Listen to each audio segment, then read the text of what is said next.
Hello friends. आज हम पढ़ेंगे कोरोनरी आर्टरी डिसीज के बारे में। कोरोनरी आर्टरी होती क्या है, मैं पहले ये समझा देता हूँ। जैसे मान लो ये हमारा हार्ट है, ठीक है, और ये एओर्टा आ रही है इसके ऊपर से, ठीक है। अब ये इस एओर्टा से निकलती हैं दो ब्रांचेस। एक निकलती है लेफ्ट कोरोनरी आर्टरी और एक निकलती है राइट कोरोनरी आर्टरी, ठीक है। अब इस लेफ्ट वाले पे ध्यान दो। ये इस लेफ्ट से निकलती हैं दो ब्रांचेस। एक निकलती है, ये नीचे चली जाती है तो इसको हम कहते हैं LED, left anterior descending artery, coronary artery, ठीक है। और एक निकल जाती है और ये घूम के जाती है पीछे, तो इसको हम कहते हैं एलसीएक्स। तो ये होती है लेफ्ट सर्कमफ्लेक्स आर्टरी। सर्कमफ्लेक्स हम इसीलिए कहते हैं क्योंकि ये घूमती हुई पीछे को जाती है। तो अब होता क्या है, कोरोनरी आर्टरी डिसीज में होता क्या है, अब इन आर्टरीज में कहीं पे भी ब्लॉक हो सकती है, कहीं से भी ब्लॉक हो सकती है आर्टरी, ठीक है। अब समझो, जैसे मान लो ये हमारी कोरोनरी आर्टरी है, बड़ा करके देखते हैं हम इसको। ये है कोरोनरी आर्टरी, ठीक। और ये हमारा एक मायोकार्डियम का मसल है, ठीक है, हार्ट की मसल है। अब ब्लड फ्लो ठीक है तो ये नॉर्मल रहेगी, ठीक है।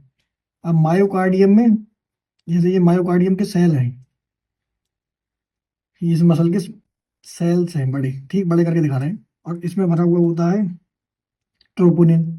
ये ट्रोपोनिन भरा भरा हुआ है, ठीक है। ये है ट्रोपोनिन। अब ये है नॉर्मल कंडीशन, तो ब्लड सप्लाई ठीक है तो सब कुछ नॉर्मल है, ठीक है।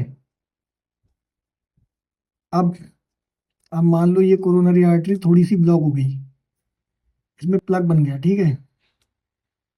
जैसे मान लो ये थोड़ा सा प्लग बन गया, अब क्या होगा, ब्लड सप्लाई थोड़ी कॉम्प्रोमाइज होगी। तो ब्लड सप्लाई कहीं भी कभी भी कॉम्प्रोमाइज होगी तो वहां पेन होगा, ब्लड कम पहुंचेगा, उसको हम कहते हैं इस्कीमिया। और इस्कीमिया होगा तो पेन होगा।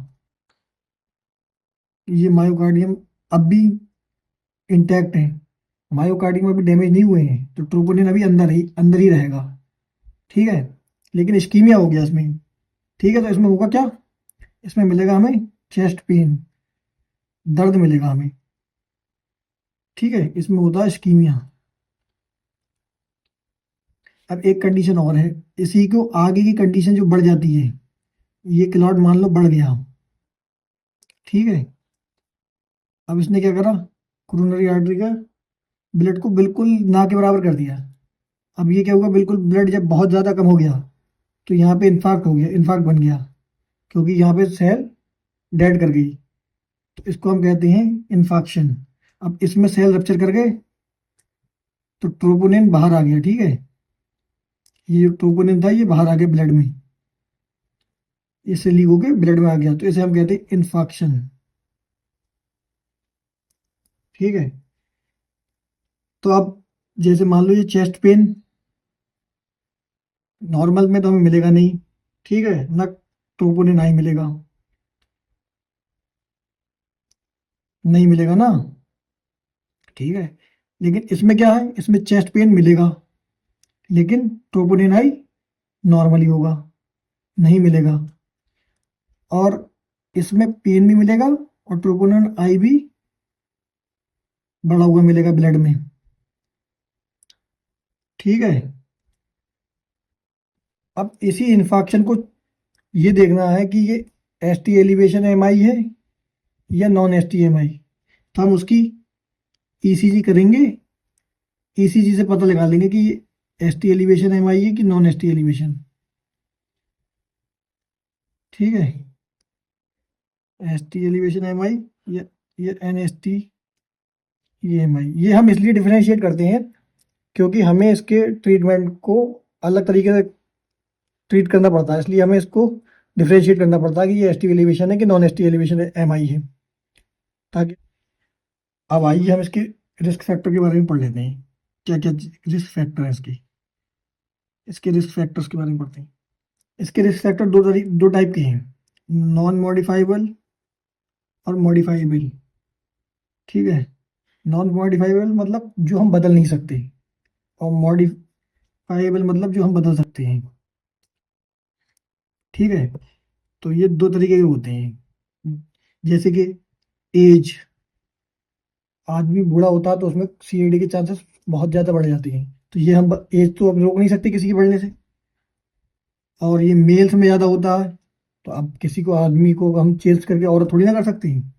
और फैमिली हिस्ट्री, ये तीन जो रिस्क फैक्टर हैं ये हम बदल ही नहीं सकते। ठीक है, और मॉडिफाइबल जैसे कि डायबिटीज मेलाइटस, स्मोकिंग और हाइपरटेंशन, ये तीन कंडीशन जो है जो हम इसको कंट्रोल कर सकते हैं। डायबिटीज को भी कंट्रोल करा जा सकता है, हाइपरटेंशन को भी, और स्मोकिंग तो हम छोड़ सकते हैं। ठीक है, और कुछ कंडीशनें उससे रिलेटेड होती हैं जैसे कि कोलेस्ट्रॉल से, जिसमें होमोसिस्टीनीमिया एक कंडीशन है। ये भी हम कोलेस्ट्रॉल लेवल कम कर सकते हैं अगर हम खाने पीने को ठीक रखें तो। लाइपोप्रोटीन एक कंडीशन है, और डिसलिपिडीमिया एक कंडीशन है। ये ज़्यादा कोलेस्ट्रॉल फैट लेने से बढ़ती हैं। ठीक है, तो हम इसको कंट्रोल कर सकते हैं। तो ये है इसके रिस्क फैक्टर। एक नोट करने वाली बात ये है, और ये याद रखना, एल्कोहल कभी भी रिस्क फैक्टर नहीं होता इसका। अब हम ये देख लेते हैं कि पेशेंट किस तरीके से प्रेजेंट करेगा हमारे पास। पेशेंट हमें चेस्ट पेन के साथ प्रेजेंट करेगा। ठीक है, पेशेंट क्या करेगा, उसके चेस्ट पेन का कैरेक्टर क्या होगा, जैसे वो अपने छाती पर एक फिस्ट बनाकर अपने स्टर्नम पर हाथ रख के आएगा, स्क्वीजिंग टाइप। क्योंकि उसका पेन जो इसका जो पेन होता है वो स्क्वीजिंग टाइप होता है। ठीक है, लोकेशन कहाँ, रेट्रोस्टर्नल, स्टर्नम के पीछे दर्द बताएगा, जो कि रेडिएट करती होगी left shoulder, left upper limb की साइड में, और लेफ्ट नेक की साइड। यानी इसका पेन रेडिएट करता होगा हाथ की उल्टे साइड के हाथ की शोल्डर की तरफ, अपर लिम्ब में और नेक में। ये कैरेक्टरिस्टिक है, और ये एसोसिएटेड करेगा, और पेशेंट को आएगा पसीने के साथ प्रेजेंट करेगा, एसोसिएटेड विद स्वेटिंग। ठीक है, और शॉर्टनेस ऑफ ब्रीथ, सांस लेने में दिक्कत होगी, ये भी बताएगा। और इसकी एक कैरेक्टरिस्टिक चीज है कि ये पेन तब स्टार्ट होता है जैसे एक्सर्शन पे। ये कहेगा कि जब मैं कोई काम करता हूँ तब ये पेन होने स्टार्ट हो जाता है। तो इसका पेन ट्रिगर किससे करेगा, इट ट्रिगर्ड बाय एक्सर्शन। जब भी कभी वो मेहनत का काम करेगा तो उसमें दर्द ट्रिगर कर जाएगा। लेकिन वो बताएगा कि ये रिलीफ हो जाता है अगर मैं थोड़ा रेस्ट कर लेता हूँ। तो ये पेन जो है रेस्ट रिलीव बाय रेस्ट, ये पेन रेस्ट करने पर रिलीफ कर जाता है। ठीक है, अगर ये तीनों प्रेजेंट है, जो मैंने तीन चीजें बताई, अगर तीन में से तीनों प्रेजेंट है तो इसको हम कहते हैं टिपिकल एंजाइना। ठीक है, और अगर तीन में से दो प्रेजेंट है तो ये हो जाता है एटिपिकल एंजाइना। और एक एक बात और नोट करना, कि ये जो हाथ फिस्ट बना के अपनी छाती पे रखता है, इस साइन को हम कहते हैं लिवाइन साइन। लिवाइन साइन कहते हैं इसको। पेशेंट जो छाती पर हाथ रख के आता है इसको हम कहते हैं लिवाइन साइन। ठीक है, अब हम इसकी इन्वेस्टिगेशन देख लेते हैं क्या करते हैं। तो इन्वेस्टिगेशन में हमें 10 मिनट के अंदर उसकी ईसीजी कराना है। ठीक है, अब ईसीजी में बहुत सारी चीजें मिलेंगी। उसमें हमें मिलेगा एसटी डिप्रेशन भी दिख सकता है, एसटी एलिवेशन भी दिख सकता है, इन्वर्टेड टी भी दिख सकता है, बाईफेजिक टी वेव भी दिख सकता है, और क्यू वेव प्रेजेंट मिल गई तो उसको हम कह देते हैं सेल डेथ। कुछ 4-5 चीजें हैं जो हमें इसमें दिख सकती हैं इसकी ईसीजी में, ठीक है। तो वो एक ईसीजी का चैप्टर है, वो उसमें पढ़ेंगे हम ईसीजी में, ठीक है। तो ये कुछ 4-5 साइन है जो लिख देता हूँ फिलहाल में। ईसीजी में क्या क्या मिल सकता है, इसमें हमें एसटी डिप्रेशन मिल सकता है, या एसटी एलिवेशन भी मिल सकता है, कॉन्वेक्स, ठीक है। इन्वर्टेड टी मिल सकती है, टी वेव इन्वर्टेड मिल सकती है, और क्यू वेव मिल सकती है। क्यू वेव मिलने का मतलब है सेल डेथ। अगर किसी भी ईसीजी में क्यू वेव दिख गई तो ये परमानेंट रहती है, ये रिवर्स नहीं हो सकती कभी भी, ये बात याद रखना, ठीक है। और एक और बात, मोस्ट कॉमन वॉल कौन सी है हार्ट की जो इस्कीमिया को वनरेबल है, वो है मायोकार्डियम। Myocardium most vulnerable. अब एक इसमें हम पढ़ लेते हैं localization of lesion via ECG. ECG को देखकर उसकी लीड्स में चेंज देखकर हम बता सकते हैं कि हार्ट की किस पार्ट में प्रॉब्लम हुई है, ठीक है। तो होता है जैसे पहले हम ये हार्ट बना लेते हैं एक, जैसे मान लो ये हमारा हार्ट है, ठीक है। अब ये हमारे वेंट्रिकल है,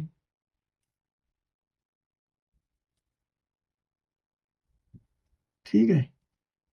और ये हमारे वाल्व है, ठीक है। ये हमारे सेप्टम। अब ये कोरोनरी आर्टरी है, ठीक है। तो ये हमारी लेफ्ट लेफ्ट कोरोनरी आर्टरी है, जैसे हम कहते हैं एलएमसी है, लेफ्ट मेन कोरोनरी आर्टरी, ठीक है।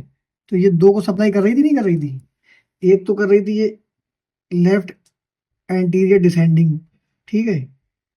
ये ये I left ascending, left anterior descending, ठीक है, एलईडी।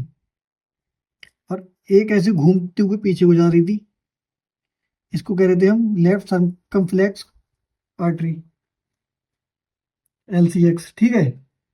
तो अब ये देख लो, ईसीजी की लीड जो है बी1 वी2 इस एरिया को बताएंगी। अगर वी1 वी2 में चेंज होगा तो ये सेप्टम में प्रॉब्लम होगी। और वी3 वी4 ये इस एरिया की बता इस एरिया के बारे में बताते हैं। और 2 3 एवीएफ, ये इंफीरियर वॉल, यानी ये नीचे वाली जो वॉल है हार्ट की, ये इसके बारे में बताते हैं। तो हार्ट की जो नीचे वाली वॉल है इसको सप्लाई करने के लिए राइट कोरोनरी आर्टरी आती है, ठीक है। Right coronary artery inferior wall को सप्लाई कर रही है। अगर इन 2 3 एवीएफ में चेंजेस दिखेंगे तो इसका मतलब राइट कोरोनरी आर्टरी में कहीं ब्लॉक है, ठीक है। और इस वाली वॉल को सप्लाई करते हैं 1 AVL V5 और V6, ठीक है। V1 V2 V3 V4 V5 V6 1 AVL। ये अगर तुम्हारी याद हो गया तो तुम्हारा क्वेश्चन 100% निकल ही जाएगा। लेकिन और एक बात याद और रखना कि इससे क्वेश्चन आता ही आता है, 99.9% चांसेस है इससे क्वेश्चन आता ही आता है एफएमजी में। अब देख लो कौन कौन सी लीड किसको दिखा रही है। मान लो इंफीरियर वॉल, इंफीरियर वॉल ये शो करती हैं लीड 2 3 और एबीएफ, ठीक है। और सेप्टम, अगर सेप्टम में कोई मसला हो गया तो V1 V2। और एंटीरियर वॉल की बात आ गई क्योंकि सेप्टम पे V1 V2 है ना, यही तो सेप्टम को शो कर रहा है। और एंटीरियर वॉल की बात आ गई तो ये चारों आ जाएंगी, V1 V2 V3 और V4, जिस इन सारी लीड्स में चेंज दिख गया तो एंटीरियर वॉल। और ये लेटरल वॉल को, ये देखो लेटरल वॉल को कौन सप्लाई कर दिख रहा है, लेटरल वॉल शो कर रहा है लीड 1 AVL V5 V6। ये टेबल बहुत इंपॉर्टेंट है, ये तो आना ही चाहिए आप लोगों को, ठीक है। अब हम देख लेते हैं, ये है ECG की लीड्स, ठीक है। एक टेबल बना लेते हैं, इससे सारे क्वेश्चन हल हो जाएंगे इंशाल्लाह। Localization of MI and artery involve. अब देखो ECG की V1 से लेके V4 लीड्स में अगर चेंज आ गया तो इसका मतलब है उसे एंटीरियर वॉल MI है, ठीक। और एंटीरियर वॉल को सप्लाई कौन सी लीड कर रही है, ये कौन सी है, ये कौन सी आर्टरी है जो सप्लाई कर रही है, LAD, left anterior descending artery, यही तो सप्लाई कर रही है, देखो ना। इसी वजह से तो एंटीरियर वॉल MI बोल रहे हैं हम इसको। अब अगर चेंजेस आ गया 1 ABL V5 और V6, तो ये कौन सा है, लेटरल वॉल MI, ठीक है। अंडरस्टूड है। इसको कौन सप्लाई कर रही है, LCX, ठीक है, सर्कमफ्लेक्स आर्टरी जो है। अब मान लो 1 AVL और V1 से लेके V6 तक अगर ECG चेंजेस दिख रहे हैं तो इसको हम कहते हैं एक्सटेंसिव वॉल MI। क्यों बोलते हैं, क्योंकि इसमें देखो लेटरल साइड भी आ गई और एंटीरियर साइड भी आ गई, तो anterior plus lateral wall MI, इसलिए इसको हम एक्सटेंसिव बोलते हैं, क्योंकि इसमें सारी लीड्स आ गई, ये भी आ गई और ये वाली भी आ गई, तो ये वाली भी हो गई और ये भी आ गई, तो इसको हम बोलते हैं एक्सटेंसिव वॉल MI, ठीक है।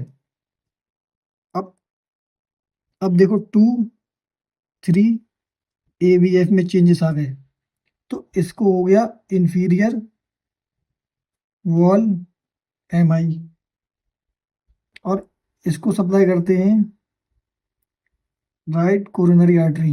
ये मैंने तुम्हें अभी बताया था, ये देखो राइट कोरोनरी आर्टरी किसको सप्लाई कर रही है, इंफीरियर वॉल को, जिसमें लीड कौन थी 2 3 AVF, इसलिए ये हो गया इंफीरियर वॉल MI जिसे राइट कोरोनरी आर्टरी कर रही है।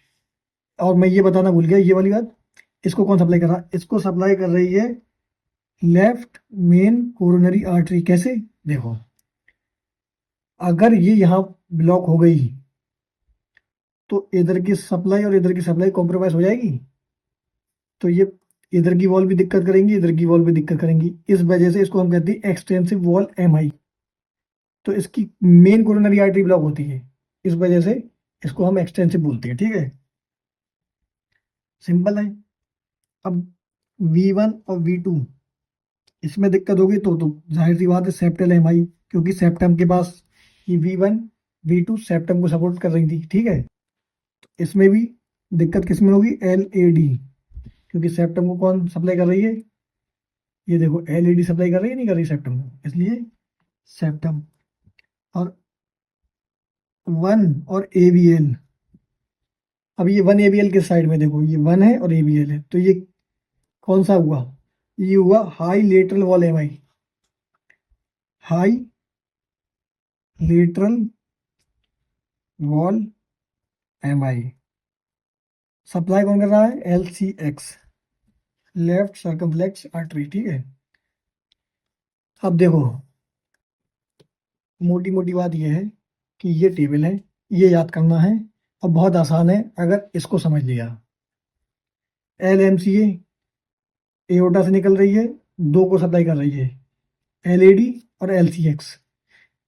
अब LAD किस किस को सप्लाई कर रही है, सेप्टम को भी सप्लाई कर रही है,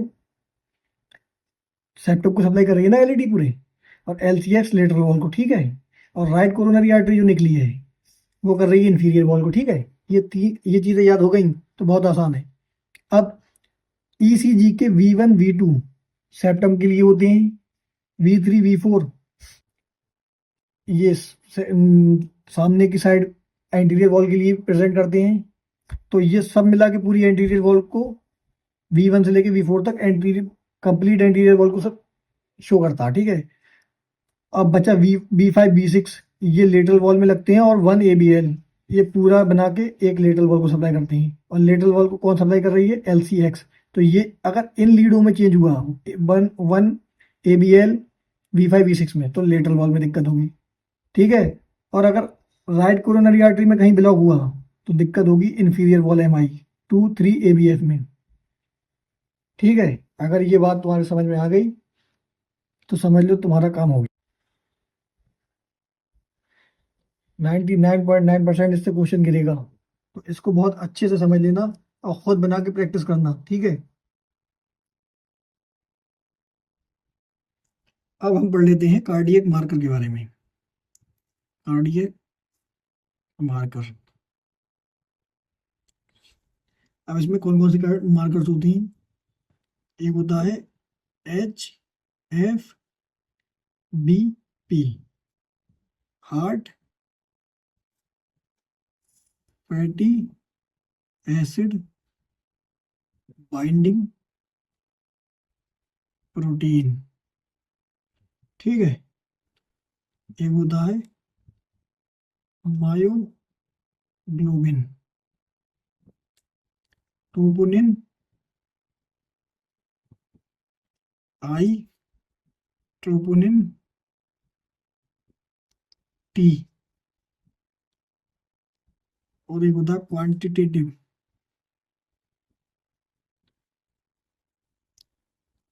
ट्रोपोनिन, ये होता है CPKMB। ये क्वांटिटेटिव जो ट्रोपोनिन है वो है ट्रोपोनिन ही, लेकिन उसकी क्वांटिटी को देखते हैं, ठीक है। वो मैं अभी समझाऊंगा क्यों।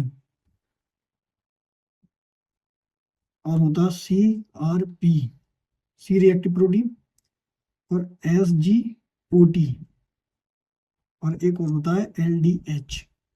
ये सारे मार्कर हैं जो हमें इसमें मिलते हैं, इनफैक्ट इसमें MI में, ठीक है, ब्लड में। तो अब क्वेश्चन देखना क्या, अगर वो पूछे कि सबसे जल्दी अर्लीस्ट टू इंक्रीज, सबसे जल्दी कौन सा बढ़ता है, तो उसमें लगाना HFBP heart fatty acid binding protein, और सेकंड होगा मायोग्लोबिन। तो अगर दोनों दे दें तो ये HFBP ये ज़्यादा जल्दी बढ़ता है मायोग्लोबिन से भी। और अगर वो पूछे बेस्ट कौन सा है, तो बेस्ट है हमारे पास ट्रोपोनिन आई, ठीक है, और उसके बाद है ट्रोपोनिन टी,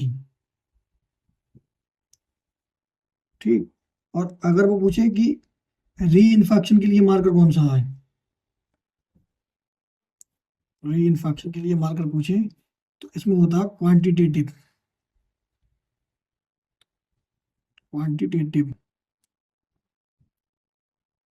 ट्रोपोनिन,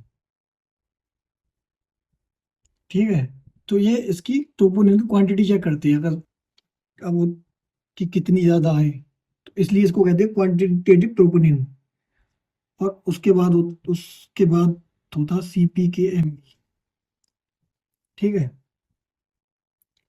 और अगर पूछे कि जैसे हमें फ्यूचर प्रेडिक्ट करना हो कि इसको आगे चल के MI होगा दोबारा या नहीं होगा, या तो उसके लिए फ्यूचर प्रेडिक्शन के लिए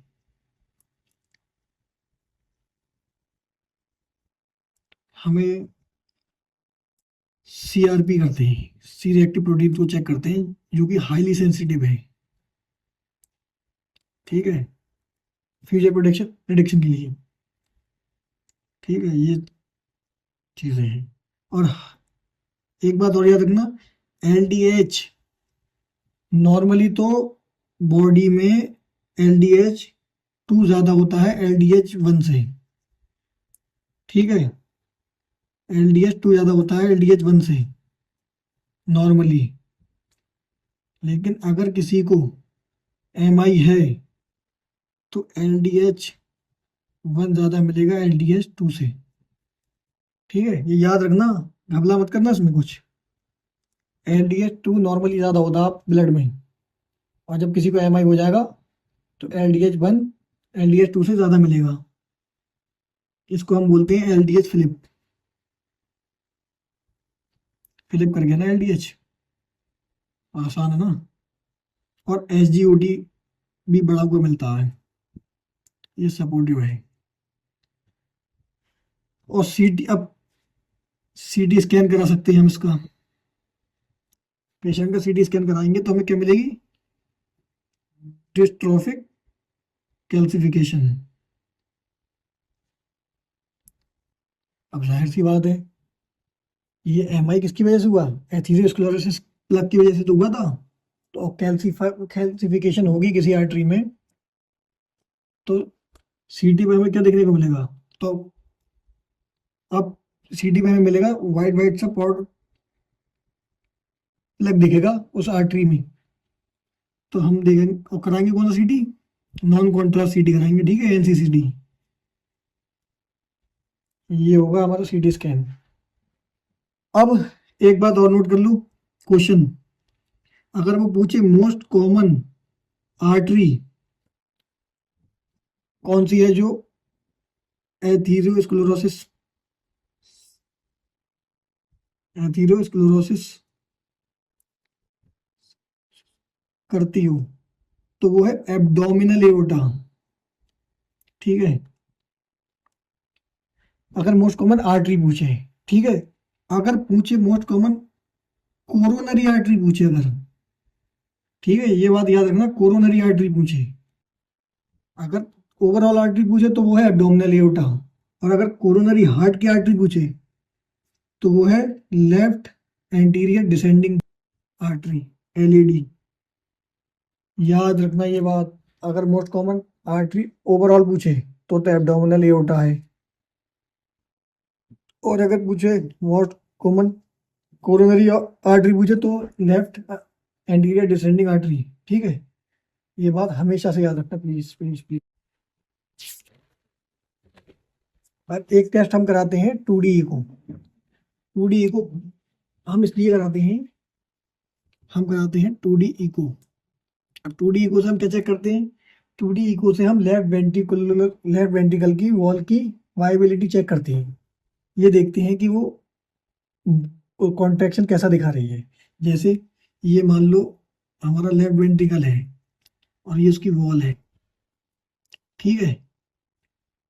अब नॉर्मल होगा तो कॉन्ट्रैक्शन हर साइड से इक्वल होगा, ठीक है। कॉन्ट्रैक्शन इक्वल होगा तो ये नॉर्मल है, और ये हमें 2D इको पे दिखेगा।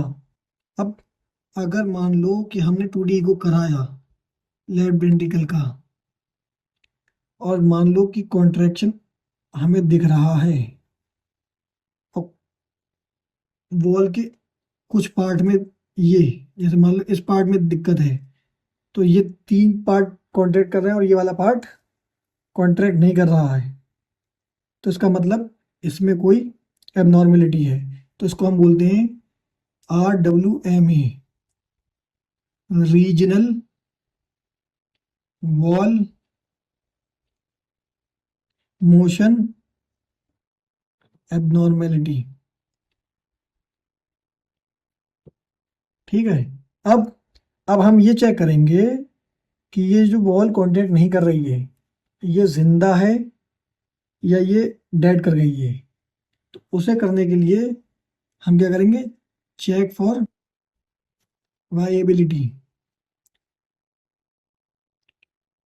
ये चेक करेंगे कि जिंदा है, ये डेड कर चुकी है। और उसके लिए हमें क्या करना होगा? पैड स्कैन सबसे कॉमन है, हम उसे पैड स्कैन चेक करते हैं। और उसके लिए थैलियम स्कैन भी कर सकते हैं, लेकिन कॉमनली जो है वो पैड स्कैन ही यूज़ करते हैं। अब अब क्या होगा, जैसे कि अब हम इसको चेक कैसे करेंगे, देखो ठीक है। होता क्या है, ये हमारा लेफ्ट वेंट्रिकल की वॉल है, ठीक है। अब मान लो इसकी ब्लड सप्लाई कॉम्प्रोमाइज हुई, यहाँ कोई प्लग आके बन गया, ठीक है। तो ब्लड सप्लाई हुई कॉम्प्रोमाइज, तो यहाँ कुछ ब्लड सप्लाई कॉम्प्रोमाइज हुई तो यहाँ इस्कीमिया हुआ, ठीक है।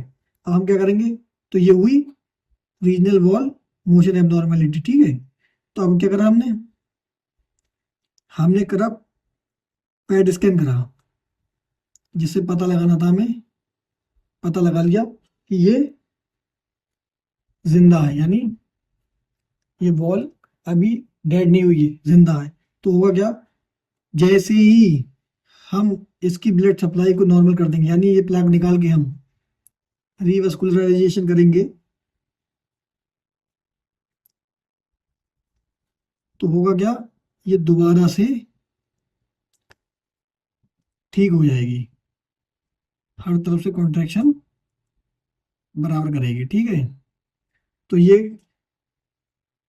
नॉर्मल हो जाएगी ब्लड सप्लाई को ठीक करते ही। तो इसको हम कहते हैं, इस कंडीशन को हम कहते हैं हाइबरनेटिंग मायोकार्डियम, यानी ब्लड सप्लाई कम होने की वजह से ये हाइबरनेशन में चली गई थी, इसने अपना काम बंद कर रखा था, ठीक है। और जैसे ही ब्लड सप्लाई पूरी हुई, ये फिर से अपना काम ठीक से करने लगी।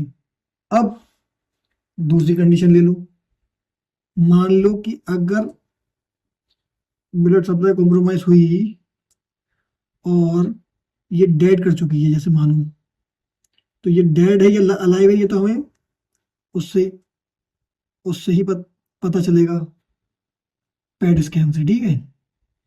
अब अब पेट स्कैन से पता चला ये डेड है, तो डेड कंफर्म कैसे करेंगे, हम इसकी ब्लड सप्लाई को ठीक करेंगे, उसके बाद भी, ठीक करने के बाद भी वो वॉल कॉन्ट्रैक्ट नहीं करेगी, ठीक है। ये वाला हिस्सा कॉन्ट्रैक्ट नहीं करेगा, तो इसको हम कहते हैं स्टंट मायोकार्डियम।